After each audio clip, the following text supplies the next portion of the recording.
Está começando mais um Acredite Se Quiser, Arquivo Fenômeno. E depois do nosso episódio de lobisomens, do nosso episódio do Vampiro da Moca, nós precisávamos de um especialista. Não um especialista qualquer, o especialista. Não é mesmo, senhor Ufudjek? Pois é, PH, eu diria que ele é realmente o maior especialista, tanto na questão dos chupacabras, quanto no outro tema que a gente vai abordar daqui a pouquinho. Exatamente, então finalmente, depois de 100 episódios, ele está aqui com a gente. Seja muito bem-vindo, Carlos Alberto Machado. Bom, o prazer é meu de participar do teu programa e espero que o pessoal aprecie e goste. Mas eu não tenho dúvida nenhuma que o pessoal vai gostar, porque hoje nós vamos bater um papo aqui e nós vamos saber do melhor trabalho já feito de investigação sobre chupacabras. Então vamos embora pra vinheta, porque hoje nós temos muita coisa pra conversar.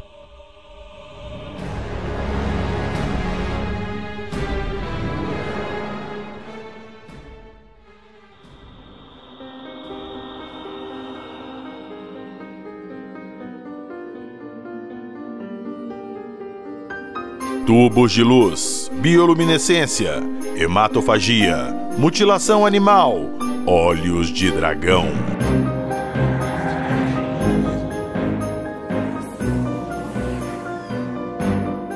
Acredite se quiser.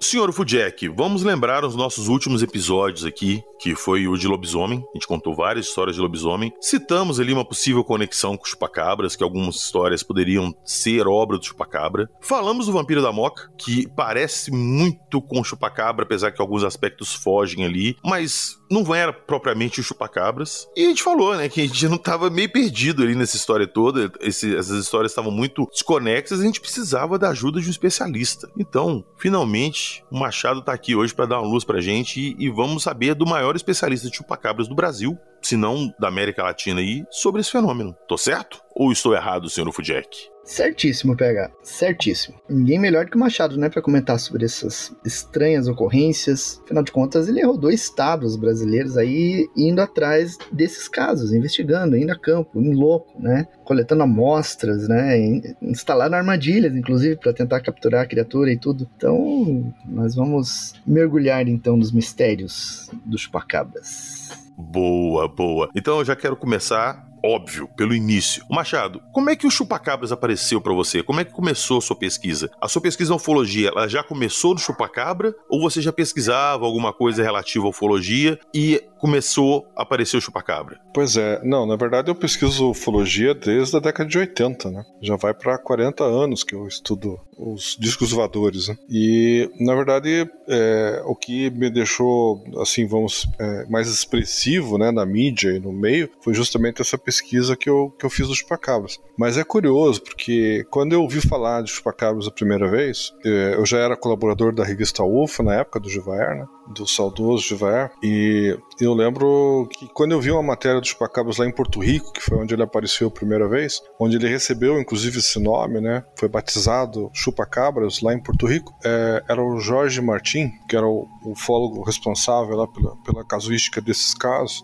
Eu lembro que eu vi isso com um olhar assim mais cético, sabe? Eu pensei, não tem mais o que inventarem, né, dentro da ufologia. E não levei muito a sério, né? Passei meio por cima, assim, a matéria, não dei muita bola pra isso. Aí o tempo foi passando, isso foi em 96, foi mais ou menos na época do caso Varginha, né? E eu tava muito chateado porque haviam me convidado na época pra ir checar lá o caso também, e eu não pude ir porque era longe pra mim, né? Eu morava em Curitiba e o caso aconteceu em Minas, então pro pessoal de São Paulo era mais fácil, né? Mas pra mim era mais complicado. Então eu, assim, tava meio chateadão com isso, e de repente começaram a surgir notícias, bem no início de 97, final de 96, na verdade, começaram a surgir notícias de ataques. Uns ataques estranhos, né, que um repórter da CNT na época, eu não vou lembrar o nome dele, mas ele começou a fazer a relação com os ataques de chupacabras que ocorreram em Porto Rico. Aí aquilo me chamou a atenção porque era muito perto de casa, era em Campina Grande do Sul,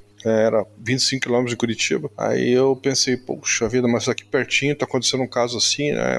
Uma coisa que eu achei que tinham inventado lá em Porto Rico. Aí como eu fiz biologia também, né, antes de ser educador, antes de ser professor universitário, eu fiz biologia. Eu não cheguei a me formar, mas os conhecimentos que eu tive de biologia me levam a identificar uma mordedura, uma coisa mais óbvia, assim, né, para poder identificar. E eu vi na matéria do jornal que eles estavam falando que não tinha mordida, que os animais estavam sem sangue, que tinham perfurações. Aquilo me deixou muito curioso, como eu não tinha visto nunca nada assim, só em fotografias, né, mutilações de animais que tinham nos Estados Unidos e tal, eu resolvi dar uma olhada. Aí eu peguei meu carro, na época eu tinha um Verona, e fui até Campina Grande e comecei fui primeiro na primeira fazenda que tinham falado, né, que era uma fazenda, era um sítio, uma chácara, onde pertencia 2 biólogos que trabalhavam pro Centro Positivo, né, que hoje é uma universidade. Se não me engano, a gráfica deles ficava lá, e eles trabalhavam para eles lá. Então eles tinham uma criação de ovelhas e alguns animais, principalmente ovelhas, e as ovelhas é que tinham sido atacadas, as ovelhas deles. Só que quando eu cheguei, a mídia já tinha caído em cima, já tinha falado bastante sobre isso com eles, né? Então, eles já não estavam mais falando tão facilmente como estavam no começo. Eu cheguei, inclusive, a assistir algumas matérias deles na televisão, falando sobre isso, e nas matérias eles falavam do estranhamento que eles tinham achado, da falta de orelhas nas ovelhas, enfim, das coisas estranhas, porque os 2 eram biólogos, né? O casal que morava lá. Então, eles não conseguiram entender o que estava acontecendo com as ovelhas deles. E esse era o depoimento inicial, né? Depois passou um tempo, né, que foi mais ou menos nesse interlúdio que eu fui até lá e tentei entrar em contato com eles. Eles não quiseram me receber, foi difícil conseguir falar com eles. Entrou na história a Secretaria do Meio Ambiente na época, que era a Tosca Zamboni, que foi chamada, né, nessa chácara por conta desse monte de casos que estavam ocorrendo lá. E esse casal daí foi instruído por ela que não falassem mais que era uma coisa estranha, etc e tal. Mudassem o discurso, né? Inclusive chamaram o pessoal do meio ambiente, chamaram bombeiros, chamaram guarda florestal, na verdade. Chamaram o pessoal da Secretaria do Meio Ambiente, chamaram... Eu sei que tinha pelo menos uns 5 representantes lá de Estado, de governo e tal, relativos ao meio ambiente e coisas do gênero, assim, a vida selvagem e tal. Veterinário, inclusive. Todos tinham alguma relação com o governo. E daí eu pensei, e se não aconteceu só nessa chácara? Se aconteceu em outras chácaras também vizinhas, né? Então eu decidi olhar em outras chácaras, comecei a bater palma, com uma cara de pau, e comecei a fazer visitas nas chácaras vizinhas e encontrei outros casos, né? O primeiro deles foi na chácara do Carlos Meisner, que ficava bem pertinho ali da chácara do Positivo. E eu soube que o Carlos Meisner também tinha perdido algumas ovelhas e estava dando entrevista também pra mídia. E inclusive ali virou uma espécie de quartel-general nosso, né? Porque é ali que a gente se encontrava muito, né? As pessoas que me ajudaram também, teve várias pessoas que me ajudaram. O Jackson, se não me engano, na época também foi lá. O Kelvin, o Maurício Varacin, que era primo de um pesquisador de ufologia de Curitiba, bem conhecido também na década de 50, que começou a ufologia no Paraná. Carlos Alberto Varacin também. Nossa, teve várias pessoas, vários amigos e conhecidos assim que eram curiosos e queriam saber mais sobre isso e que iam comigo até lá para fazer pesquisa sobre esses casos, né? E o início foi essa história do Carlos Meisner, né? Depois, quando eu fui assistir eu gravei inclusive, né, porque eu fiz um documentário sobre os chupacabras, e eu estava gravando justamente o depoimento oficial, vamos dizer assim, desse casal de biólogos, da Tosca Zamboni e do pessoal das secretarias do Estado que estavam lá na chácara deles. Eles tinham feito uma reunião e vieram dessa reunião para atender a publicidade, no caso ali, o pessoal da mídia que estava ali fora esperando o depoimento deles. E não deu outra, o depoimento era a Tosca falando praticamente o tempo todo, dizendo que não tinha nada a ver com chupacabras, que eram ataques de animais selvagens, possivelmente uma sussuarana, etc, etc, etc. E foram por esse lado, foi o caminho que eles escolheram. Não batia com nenhuma das evidências, né? Como eu falei, eu fiz biologia também. Inclusive eu sou da mesma época que a Tosca Zamboni fez biologia. Eu acho que não era da mesma turma, mas era do mesmo período. E não era o que eu estava vendo. Eu não estava vendo mordedura, não tinha nada disso. Eram coisas muito estranhas, né? Aí eu continuei aprofundando minhas pesquisas. Eu não eu evitei falar com a mídia na época. Pensei, eu vou fazer as pesquisas e depois que eu tiver todo o material na mão, com alguma informação realmente substancial, eu vou atrás de divulgação, não antes disso. E foi o que eu fiz. Aí eu continuei pesquisando as regiões ali, né? Depois de Campina Grande do Sul, foi para Quatro Barras, teve... Eu não vou lembrar de todos os locais, mas teve vários lugares em volta de Curitiba, inclusive na cidade industrial, teve ataque a porcos, e foi aumentando os casos, sabe? Tinha dias que eram tantos casos que você tinha um caso acontecendo em Campina Grande do Sul, outro caso no mesmo dia acontecendo em Quatro Barras, outro acontecendo em Maringá, outro em Londrina, outro no litoral de São Paulo. No mesmo dia você tinha ataques simultâneos nessas regiões. Então isso dava para concluir também que não era uma criatura só, que eram várias, né? E isso também exigia de mim um deslocamento complicado. Eu tinha que ficar viajando, né? Viajava muito. Todo dia eu ia para Campina Grande. Então, esses 25 quilômetros, que são 50 ida e volta, eu fazia diariamente. E com o tempo eu me obriguei a viajar para outras cidades também, para poder coletar materiais comparativos, né? Então, eu fui a Maringá, fui ao litoral de São Paulo, fui a Santa Catarina. Eu fui em vários lugares para poder coletar mais evidências, né, do que estava acontecendo. E o material foi crescendo, né? Cresceu muito mesmo.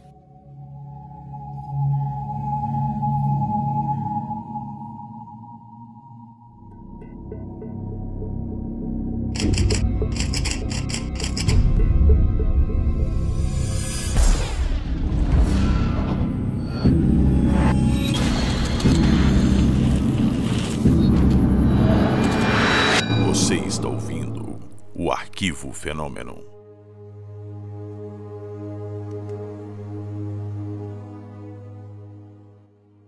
Ô Machado, vamos lá. Você começou a pegar esses casos e você começou a pesquisar. Te chamou a atenção que você começou a pegar outros casos e começou a traçar paralelos. O que você notou de comum entre os casos ali? O que acontecia que era um padrão ali? E esse caso, ele é associado à ufologia? Se especula que é alguma coisa vinda de fora? Então, até aquele momento, no início, né, da pesquisa, o que a gente estava vendo eram muitos animais mortos. Né? Até então não tinha ainda casos de OVNIs. E eu particularmente nem fui atrás disso. O que eu fiz foi coletar informações sobre aqueles bichos que estavam aparecendo mortos, que estavam saindo na mídia. Né? Mas à medida que o tempo foi passando, foram surgindo pessoas, que inclusive proprietários desses animais, que começaram a descrever que estavam vendo objetos em cima de suas propriedades nas mesmas noites anteriores aos ataques. Aí a gente começou a fazer o link, né? Porque até então ninguém falava sobre isso. Aí começaram a surgir alguns casos assim. Mas a primeira parte da sua pergunta era o modus operandi, se ele era idêntico, né? Quando você encontrava ovelhas, era sempre da mesma maneira. Eram perfurações no pescoço, falta de pelos em partes do corpo, arranhões, né, muito profundos, e o corte das orelhas. Isso era uma característica bem curiosa, né? Não sei por que cortavam as orelhas e sumiam as orelhas, elas não eram encontradas. Naquela chácara dos biólogos que eu comentei, a maioria das ovelhas perderam as orelhas e elas foram encontradas posteriormente, dias depois, numa coisa que parecia um regurgitamento, um vômito de animal, e todas as orelhas estavam lá dentro daquela coisa gelatinosa transparente. Isso foi descrito pela bióloga quando ela ainda estava achando estranho o caso. Ela chegou a fazer alguma análise desse material, alguma coleta? Eu acredito que não. Se foi feito por eles, né? Mas daí eles não divulgaram. Isso não veio ao público. Eu consegui uma das orelhas, não ali deles, né? De uma outra ovelha que também tinha sido arrancado, e uma orelha caiu, ficou preso na lama, alguma coisa assim. A proprietária encontrou e me presenteou, né? Eu tenho ela até hoje dentro de um pote com formol, né? Eu tenho preservado ela e sempre que eu dou entrevistas assim em vídeo ou palestras, eu costumo mostrá-la.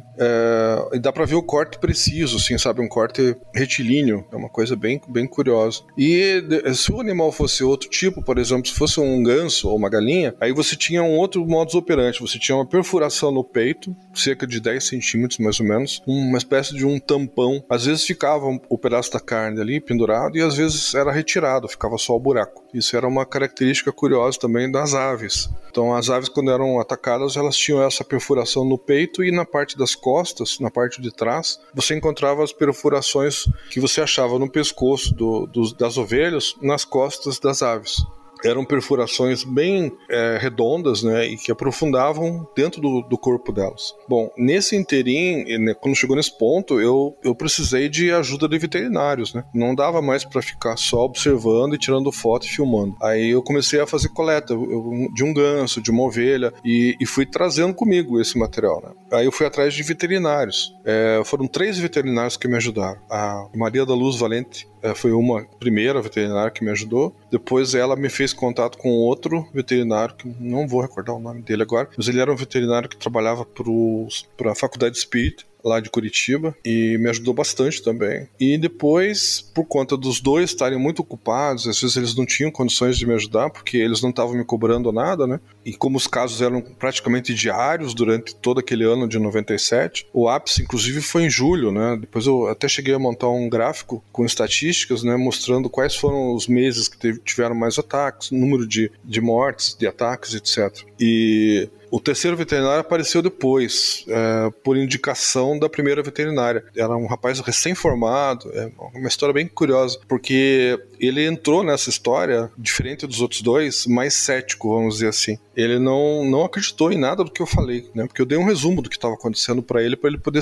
interagir e saber onde é que ele estava entrando, né? E ele topou e falou assim, não, eu vou te ajudar sem problema nenhum, tal, se me avisa que a gente vai junto lá e a gente analisa e tal. Na hora, assim, eu não percebi, mas depois, com o tempo, eu notei o motivo principal dele ter entrado nessa história. Eu já vou chegar lá. Aí ele começou a ir comigo, né? Ele foi no primeiro caso pesquisar uma vaca que tinha sido atacada. E quando a gente chegou no local, foi curioso porque ele encontrou, perto da vaca, ele encontrou uma das pegadas do chupacabras, com 3 dedos, que foi o primeiro molde que eu fiz. E foi justamente ele, o veterinário, que encontrou, né? Ele falou, olha, eu nunca vi isso aqui em nenhum livro de veterinário que eu estudei. Aí é bom você tirar um molde, foi o que eu fiz. Tirei o molde e tal, foi assim que eu consegui o primeiro molde, né? Depois eu consegui mais um. Foram 2 moldes de pegadas em locais diferentes. E ele começou a ficar assustado, porque ele percebeu que tinha alguma coisa estranha ali, e daí foi então que eu percebi que, na verdade, ele não estava acreditando em mim desde o início, né? E ele só foi lá porque ele queria provar que eu estava errado e que era tudo balela, tudo mentira, né? Que eu estava inventando alguma coisa. Mas aí ele começou a observar esses animais atacados, começou a observar feridas estranhas, perfurações, animais fracos, né? Possivelmente anêmicos. Aí ele sugeriu que a gente fizesse exame de sangue, foi o que a gente fez, em vacas, em ovelhas, e esses exames estavam acusando anemia aguda, né, que seria uma anemia muito rápida, uma falta de sangue muito rápida. Não era uma anemia crônica, como normalmente você encontra em animais maltratados, que não comem direito, ou coisa parecida. Então, isso aí já era uma comprovação interessante. Depois, eles começaram a me ajudar também na parte de necrópsia. A gente pegou alguns animais mortos que foram atacados e abrimos para ver se realmente não tinha sangue, que era uma coisa que o governo deveria ter feito, né? Inclusive, devia ter feito isso na frente da televisão, mostrando resultados. Nunca foi feito. Eles só falavam que o sangue estava lá, mas eles nunca mostraram. E como quando a gente encontrava os animais não existia sangue ao redor, e tinha características bem curiosas, né? O bicho estava morto há mais de 6 horas e não fedia, não tinha cheiro. Os abutres não ficavam circulando como normalmente ficam, né? Não se interessavam pela carne desses bichos mortos. Eram coisas muito estranhas, assim, que não batia com a normalidade, né, dessas situações. O sangue sumia. O sangue todo sumia ou só a parte sólida do sangue sumia e eles deixavam o plasma lá? Esse lance do sangue é interessante. No começo a gente estranhava porque é muito sangue para sumir de uma vez, né? E também, ainda mais quando você tinha um ataque assim de 66 ovelhas, 88 ovelhas, como teve, né? Casos desse tipo. Em uma noite? Numa noite, aham. Aí você ficava pensando, como que o bicho atacou? Eles matavam todos, dentro do aprisco, assim, eles atacavam dentro do aprisco, que é uma outra característica estranha. Um animal selvagem não costuma invadir uma fazenda e atacar o bicho dentro do aprisco. O que eles fazem é atacar esses animais quando eles estão no pasto. Eles pegam uma ovelha, puxam ela para o mato, né, uma sussuarana, por exemplo. Ela pega pela anca, morde, puxa com as garras. Leva o bicho pro mato e lá ela reparte com os filhotes. E eles deixam o corpo do animal lá, cobrem inclusive, muitas vezes, e deixam lá para eles poderem ter alimentos por uns 2-3 dias. Mas não era isso que estava acontecendo. O que estava acontecendo eram os animais sendo encontrados enfileirados, amontoados, dentro do aprisco, em muitos casos, né? Teve 2 casos que um aconteceu lá em 4 Barras. Lá teve um caso que elas eram 66 ovelhas dentro do aprisco. Depois teve um em Sangés, que é uma cidadezinha mais para em direção mais para o oeste do estado, que teve um caso de 88 ovelhas também, todas mortas numa noite. E elas foram amontoadas. E para você amontoar esses bichos, você tem que ter braço. Você não vai amontoar com a boca.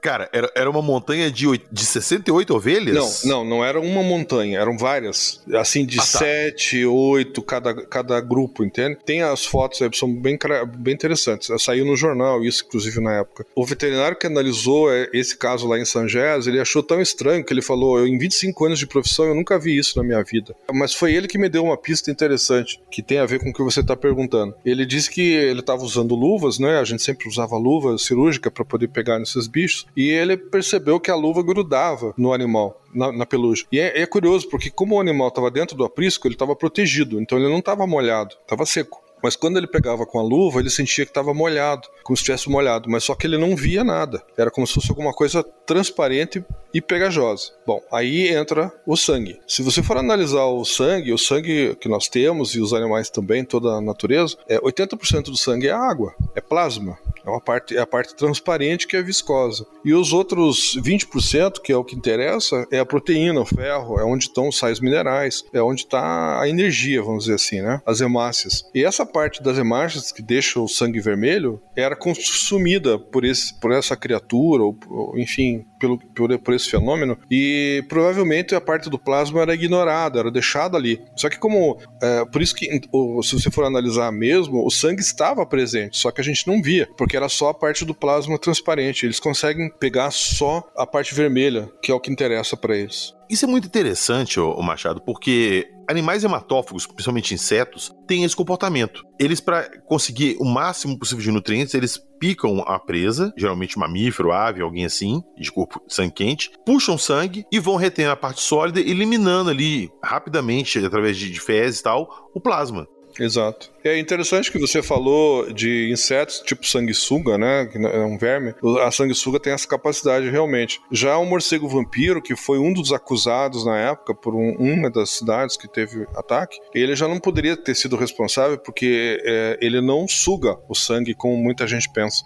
Se você for um biólogo ou entender um pouco de biologia, você vai entender que o morcego, na verdade, ele lambe como se fosse um gatinho, né? Ele lambe o sangue. Ele perfura o animal, na saliva dele tem um anticoagulante que permite que o sangue não coagule e fique escorrendo o tempo todo, e ele lambe o sangue rapidamente, né? O suficiente para ele se alimentar, depois ele vai embora. Isso, e lambe o sangue todo, ele não lambe só a parte grossa do sangue. O plasma misturado com a parte vermelha, exatamente. Exato, até por isso que ele como é um animal voador, ele não pode ali, igual um carrapato, triplicar de tamanho e sair voando, porque ele não vai aguentar. Exato, ele consome menos da metade do peso dele, 60 gramas, então não teria como ele consumir todo o sangue do animal, mesmo que fossem vários morcegos. Pois é, agora você imagina, a gente tá falando o quê? De um carrapato de, sei lá, de 2 metros de altura e 150 quilos? Pois porque só se for pra poder conseguir consumir isso tudo. É, estranho, né?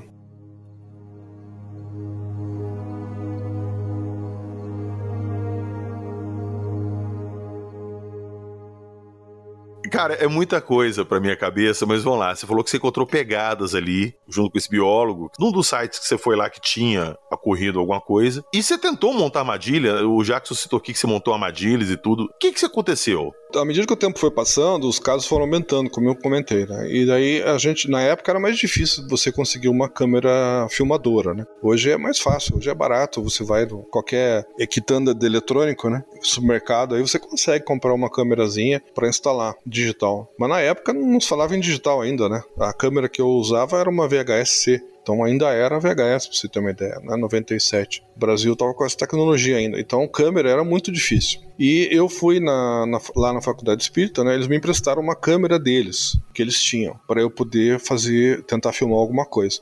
Uma câmera que obviamente precisava de uma fonte de energia. E daí dava para ligar ela num aparelho VHS, que eu deixava ligado a noite toda gravando com essa câmera. Então a gente colocava a câmera no aprisco, deixava ela lá, com a permissão do criador, claro, né? Do sítio sitiante e deixava o gravador dentro da casa dele gravando. E eu tive que mandar fazer cabos de 60 metros, pra você ter uma ideia, de extensão, para poder, que era a distância do aprisco até a casa dele, né? Aí para poder ligar 2 cabos, um para alimentar a câmera, que ligava na tomada, na casa do homem, e o outro para ligar a imagem da câmera, né? O cabo de imagem mesmo que levava pro VHS. Isso foi um investimento razoável, assim, né, que eu gastei. E a outra coisa que a gente fez foi ideia do Carlos Meisner, né, que o Carlos Meisner mexia com solda e essas coisas, com metais. E ele é meio artista, meio artista, ele pinta também, ele faz um monte de coisa assim. E daí ele teve a ideia genial de fazer com grade de portão de ferro, dessas grades de portão que a gente põe em casa. Ele falou, eu tenho umas grades velhas lá, eu posso montar uma armadilha com ela. Eu falei, beleza. Aí ele resolveu montar, ele soldou e tal, e montou. Ele falou, isso aqui vai pegar o bicho. E montou um dispositivo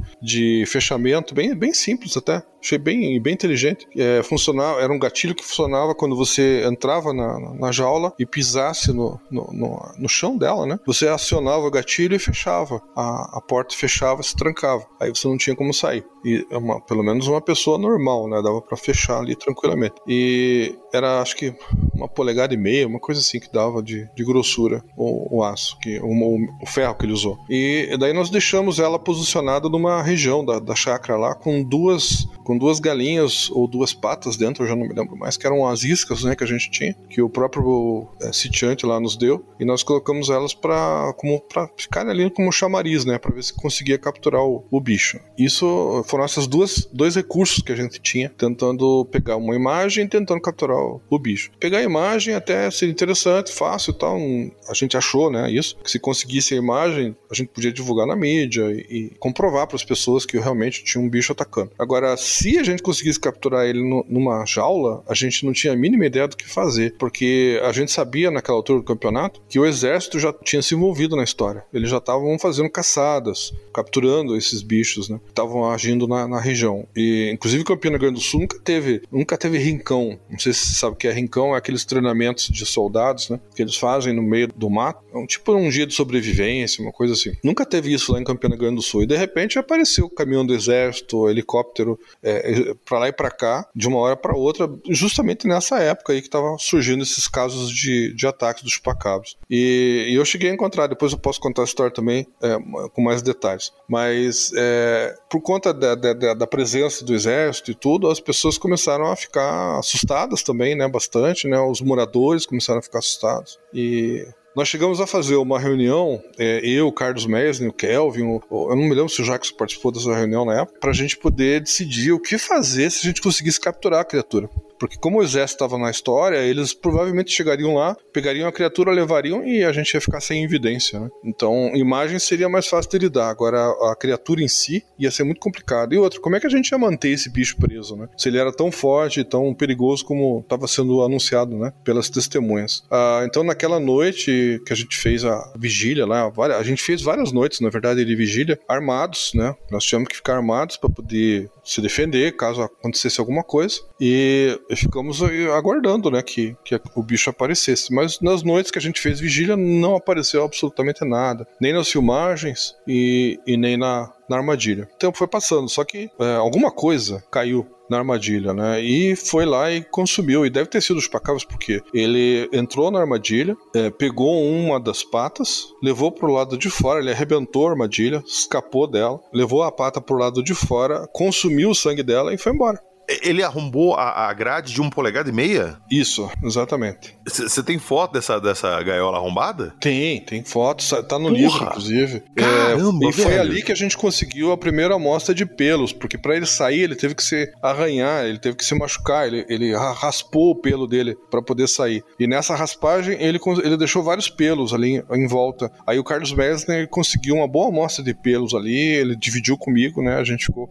nós dividimos aquela amostragem.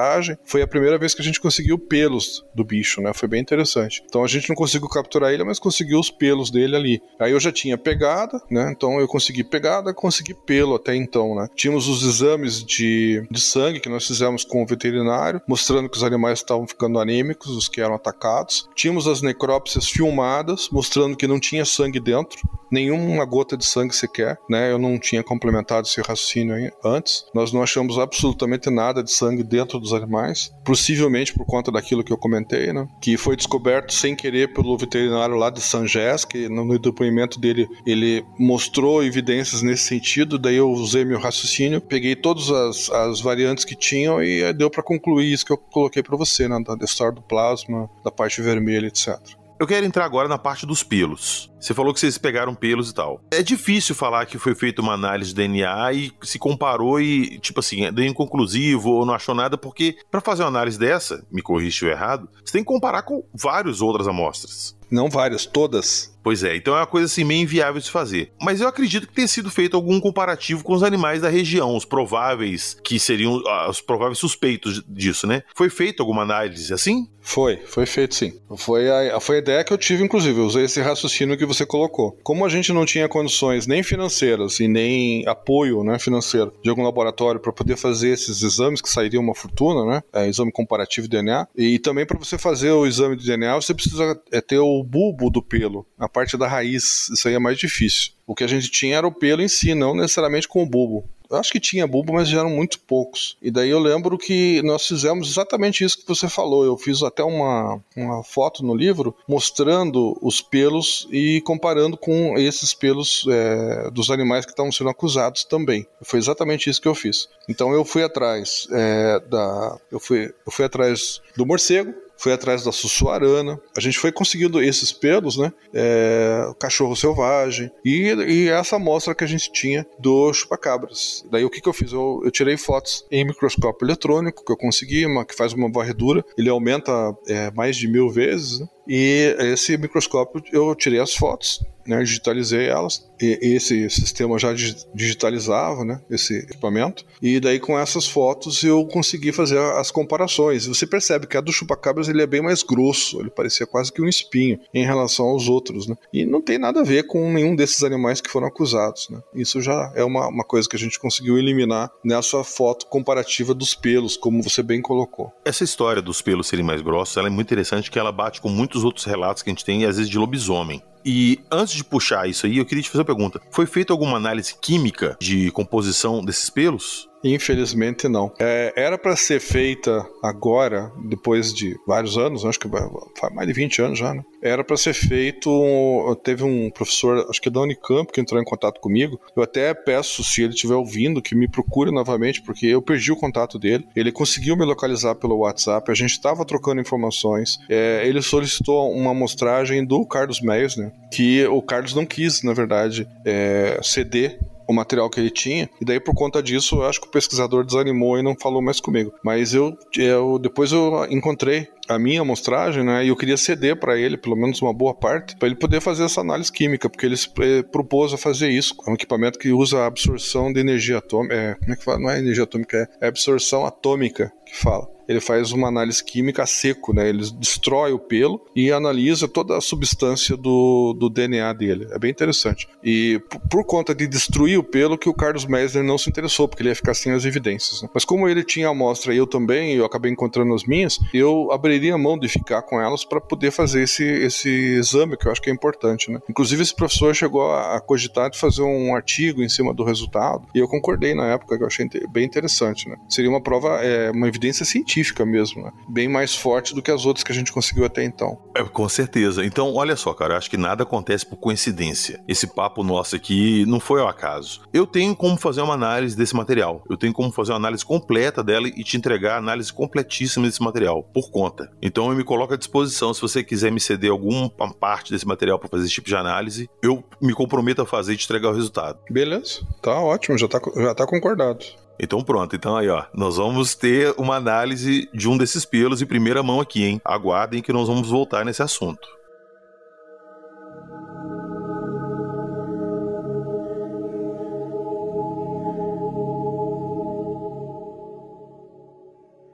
Vamos partir para a parte das filmagens. A câmera ficou lá.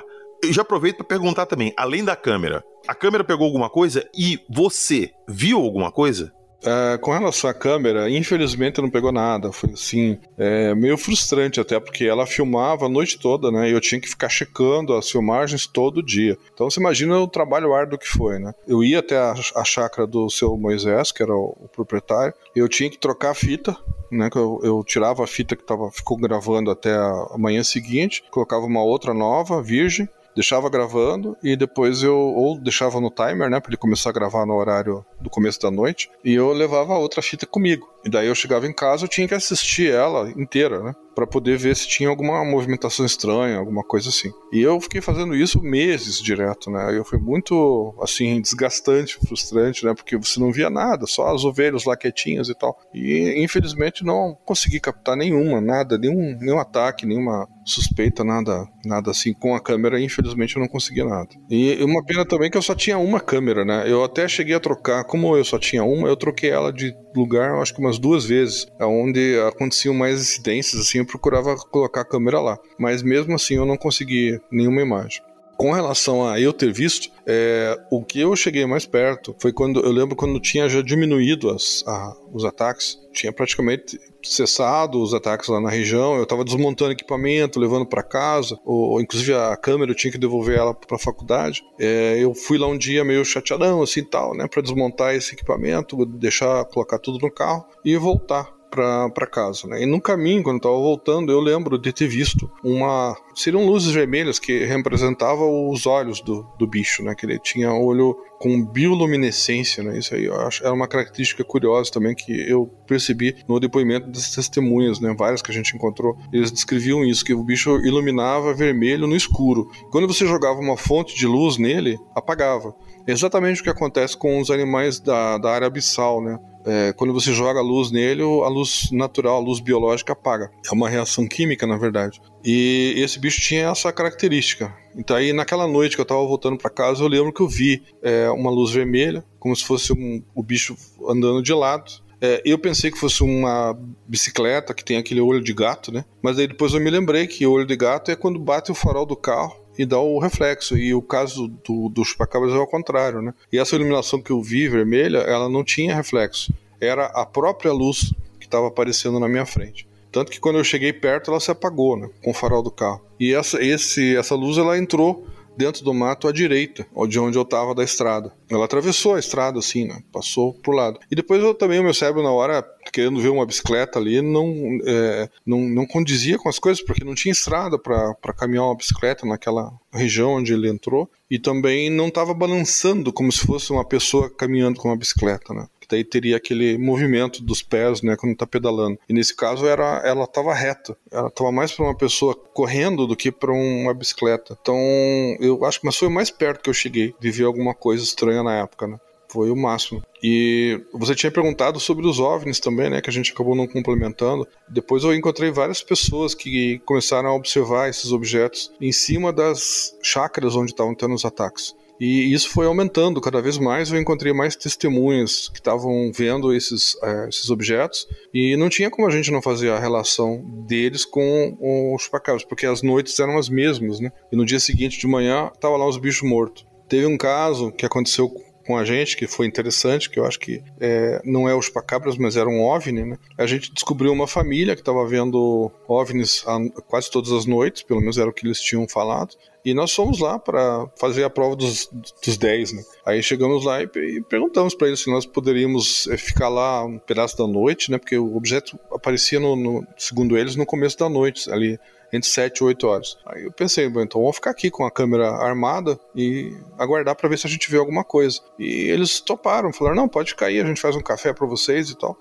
Eu lembro que o Maurício Varacim estava comigo nessa época. Ele era o fotógrafo que estava me ajudando, né? Ele era ufólogo também estava com uma máquina fotográfica muito boa. E eu estava com a câmera filmadora, a VHS-C que eu te falei, né? No tripé e tal. Daí eu deixei ela armadinha, bonitinha. E lá tomando café, de repente o filho deles chamou a gente lá bem entusiasmado, assim, olha, venha ver, tá lá, não sei o que. Daí eu já liguei a câmera e consegui pegar toda a imagem do objeto, desde que ele apareceu até ele sumir, né? Ele ficou mais ou menos uns 5 minutos, né, no ar, assim, parado, e depois ele começou a locomover devagar para a esquerda. Isso na primeira noite. Aí nós ficamos entusiasmados e eu pedi para eles para voltar na noite seguinte. Eles concordaram, a gente voltou no final da tarde, na verdade, e armei o equipamento novamente e novamente o objeto apareceu num horário muito próximo da primeira noite. Só que dessa vez ele ficou mais forte na intensidade. Inclusive ele chega a ficar mais forte do que um poste de 1000 watts que tinha num Aras, que era onde ele estava em cima de um Aras. Criação de cavalos, né? E eles tinham algumas galinhas também lá. Aí quando eu descobri que eram aras, no dia seguinte eu resolvi ir lá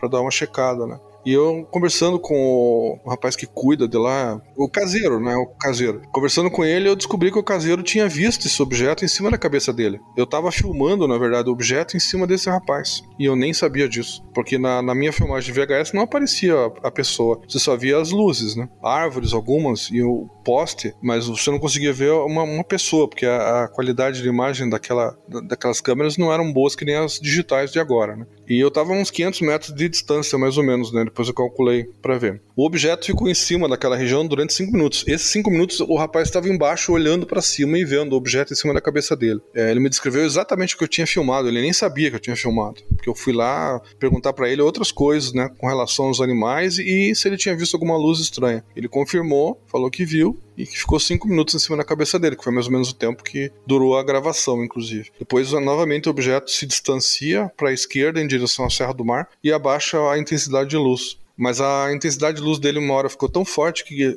ficou mais forte do que aquela lâmpada de 1000 watts que tinha lá no Aras, que ficava acesa a noite toda. Então, assim, a energia que ele gasta é muito grande, né? Isso é interessante. Para quem gosta de física, de ótica, né? Dá para calcular alguma coisa ali. Quanto de energia que ele estava gastando naquele momento, comparado com a lâmpada de 1000 watts. E aí eu perguntei para ele, né? Mas você perdeu algum bicho naquela noite? Ele falou, sim, 30 galinhas. 30 galinhas foram atacadas e estavam mortas, inclusive ele me mostrou elas, eu gravei em vídeo também, tá no documentário, tá nas fotos do livro também, tá bem ilustrado isso. E tava lá as galinhas mortas, né, com aquelas marcas características dos chupacabras, as perfurações nas costas e o buraco no peito e a falta de sangue.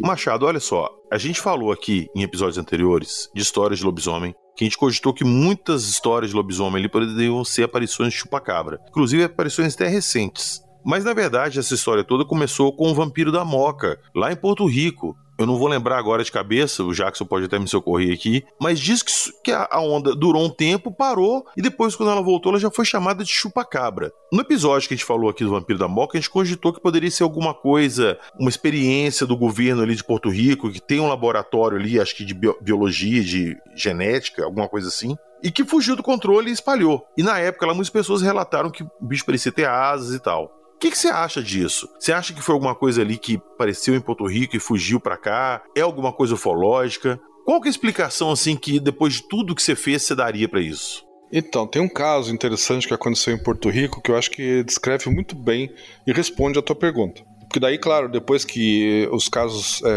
chegaram às minhas mãos aqui no Brasil, eu fiquei interessado e comecei a ler tudo sobre isso, né? Inclusive, eu fui atrás de livros que falassem sobre o caso dos chupacabras em outros países, né? Eu tenho uma coleçãozinha aí de uns 5 ou 6 livros de países diferentes, onde ele também atacou. E outros pesquisadores fizeram, né, esses levantamentos estatísticos e transformaram em livros também. Eu até daria destaque para o Raul Nave Osório, da Espanha, que fez um livro muito bom, compêndio de quase todo mundo. Ele só não fez do Brasil porque ele viu o meu livro e falou, do Brasil eu não preciso fazer porque você já fez. Aí eu fiquei até lisonjeado, fiquei feliz, eu mandei o meu livro para ele e ele até falou, olha, eu vou parar a produção do meu livro por enquanto porque eu quero fazer uma tabela que nem você fez aqui, comparativa dos chupacabras pelo mundo. E ele chegou a fazer isso também, ficou muito bom o livro dele, para mim é o melhor que tem ali da coleção que saiu dos chupacabras no mundo, tá?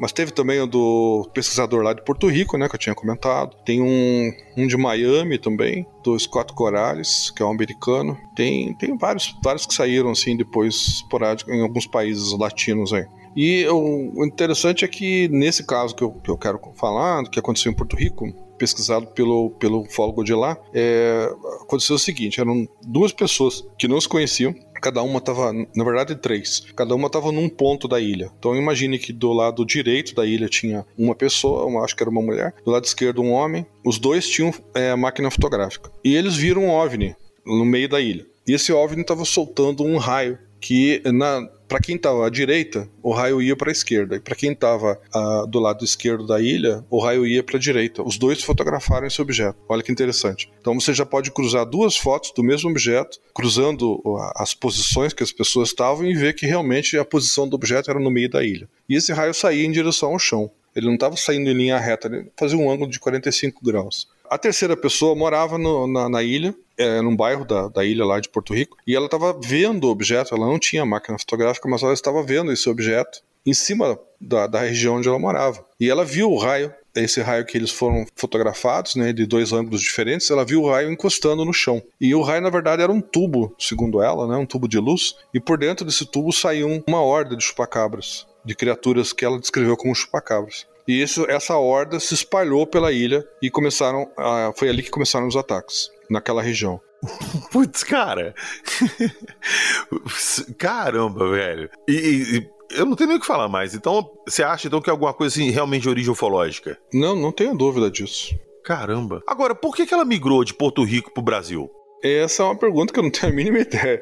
O que a gente brinca, tá, né, que os países são latinos, né? Porto Rico, Brasil, Espanha, Miami, ali que chega perto, né, do México. Teve casos do México também. É verdade, tem um livro do México também que é muito bom. Os países são todos latinos, curiosamente, né?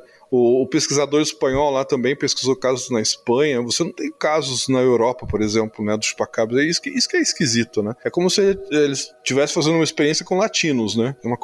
É como se os latinos fossem os ratos de laboratório de interesse nesse caso aí. É curioso.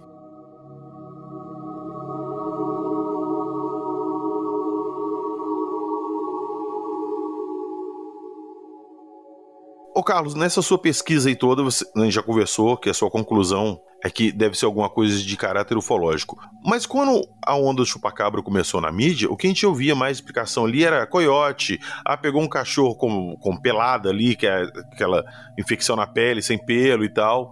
E, poxa, você estudou biologia, você mesmo falou que você quase virou biólogo e tal. Eu também tenho um conhecimento, assim, até legal de biologia. Eu estudei muito isso durante minha juventude ali. E eu nunca encontrei um animal que eu batesse, saca? O modus operandi de ataque dele, de abater uma presa, com o que aconteceu de chupacabra. Então essa versão que foi colocada na mídia é muito furada, muito furada. E, poxa, eu quero saber, assim, de você, contato com o pessoal das fazendas e tudo, como é que foi a reação deles com, desculpa, o descaso das autoridades, sendo que, pô, pra eles ali a brincadeira custou caro, né, cara? A gente perder 70 ovelhas numa noite. Sim. Não só no prejuízo, eles ficaram revoltados, porque eles sabiam o que era um ataque de uma sussuarana, como eu descrevi no começo.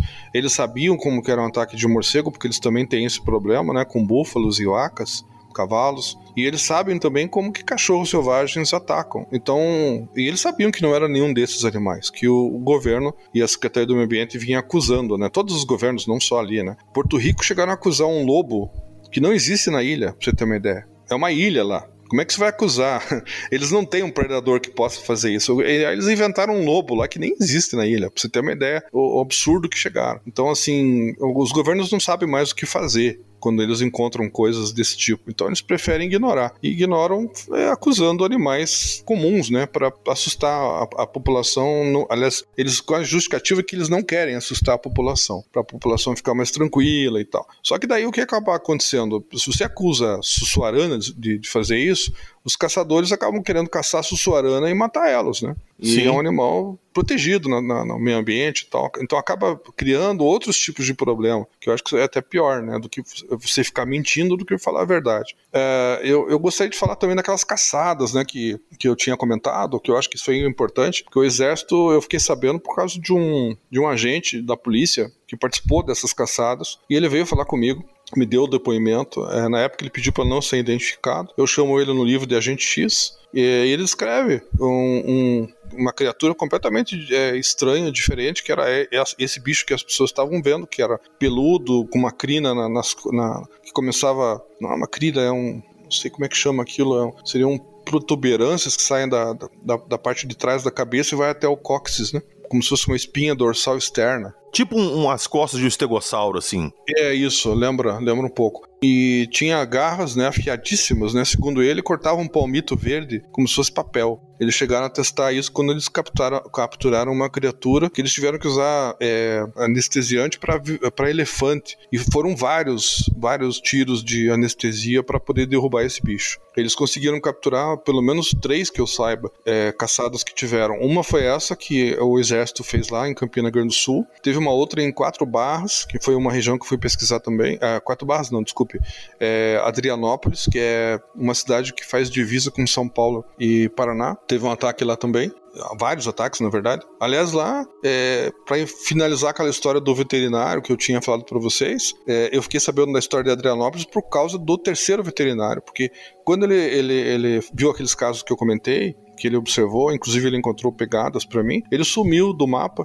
E eu não vi mais ele. Eu fiquei só com os outros 2 que já estavam me ajudando. Aí os meses passaram, apareceram esses casos em Adrianópolis, que saiu na mídia também. E de repente ele me liga de lá, né? Alterado, assim. Aí eu percebi que ele tinha bebido um pouco demais. E pedindo desculpa pra mim, dizendo que ele achava que eu era muito estranho, que o chupacabras era uma coisa que eu atraía. Eu achei aquele papo muito estranho. E daí como assim? Ele disse, não, é porque eu fui embora de Curitiba por causa dessa história. Eu vim para Adrianópolis trabalhar aqui como veterinário porque eu não queria mais saber desses casos estranhos que eu nunca vi isso num livro de veterinário. Aí ele falou, velho. Só que começou a acontecer aqui também em Adrianópolis e eu era o único veterinário da região. Aí eles me chamavam para atender e eu não sabia o que fazer. Então eu tô te chamando para você vir me ajudar aqui. Aí eu fui lá em Adrianópolis, né, para investigar os casos que estavam acontecendo lá também. E daí eu soube dessa outra caçada que teve lá em Adrianópolis. Inclusive encontrei o comboio do exército quando eu voltei. Eu achei o comboio, que eles estavam fazendo acampamento lá em Adrianópolis para tentar capturar essa criatura. E a outra caçada que teve envolveu civis da região, que estavam já, como você mesmo falou, né, eles já estavam ofendidos na inteligência deles, de criadores, porque o governo falava que era sussuarana, cão selvagem, e não tomavam nenhuma atitude com relação a caçar a criatura. Pelo menos eles achavam que ninguém estava fazendo nada. O exército estava fazendo isso. Só que eles não tinham certeza. Então o que eles fizeram? Eles se reuniram entre eles, os moradores da região, armados com facões, com espingardas e com tarrafas, com redes de pesca, e tentaram capturar uma dessas criaturas e conseguiram. E levaram ela para a delegacia de Campina Grande do Sul. E entregaram para o delegado lá. E falaram assim, ó, olha aí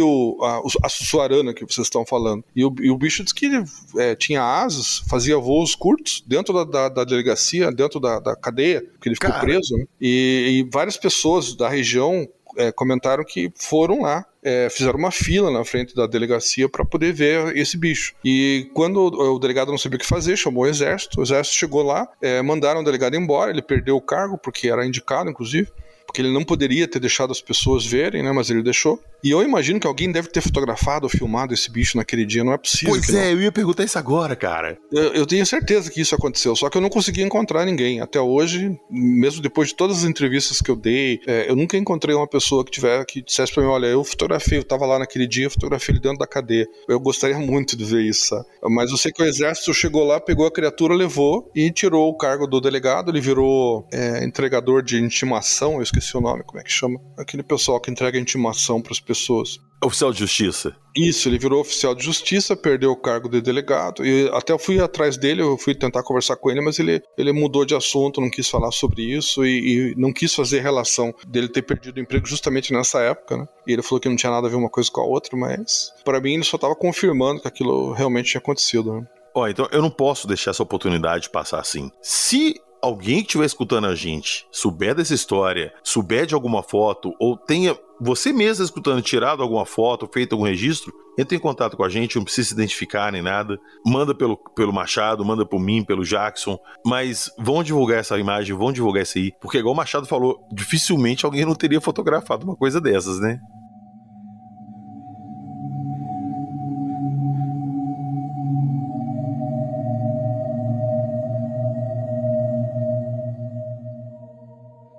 Ô Machado, pra gente finalizar nossa primeira parte, que nós vamos voltar aqui pra falar mais sobre isso, eu quero saber dos relatos, das histórias em si, mas na outra parte a gente comenta disso. Eu queria só deixar um gancho com uma pergunta que isso eu fico me perguntando até hoje. A onda chupacabras, ela acabou ou ela continua até hoje?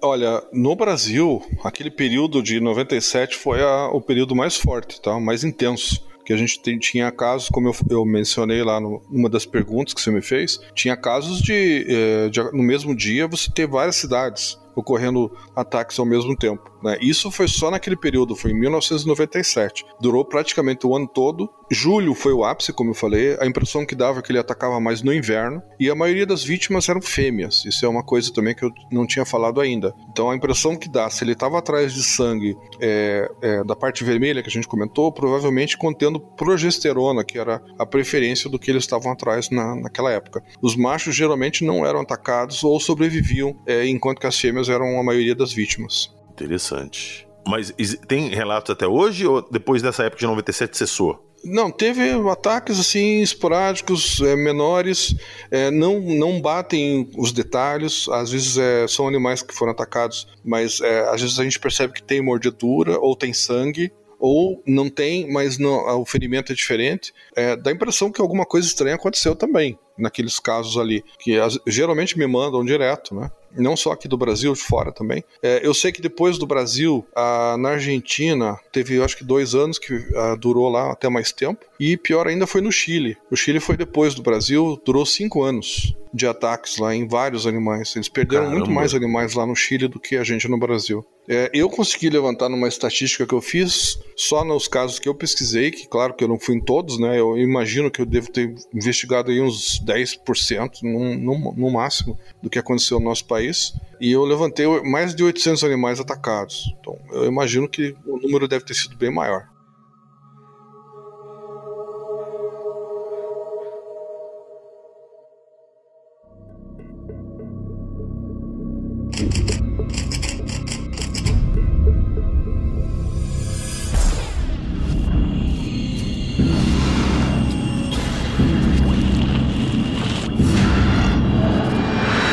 Você está ouvindo o Arquivo Fenômeno.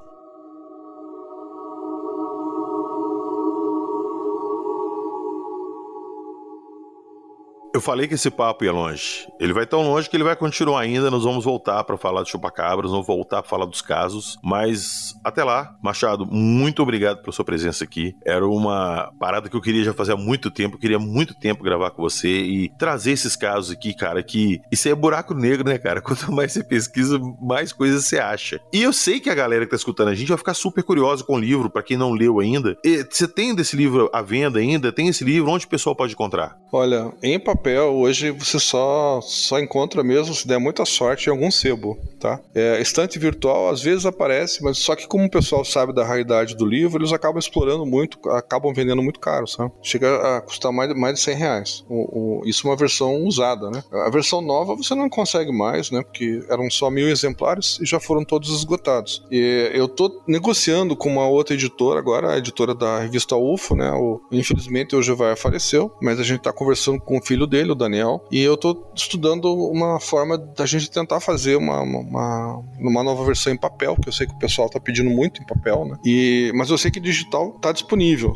Quem quiser, no Amazon.com já tá à disposição. Já há uns 3 ou 4 anos tem uma versão digital, que seria a segunda edição dele. É o mesmo livro, só que em formato digital, para quem tiver interesse. E entrar no portal Fenômeno também, que lá tem uma matéria, né, falando sobre ele, bem extensa, dando detalhes também.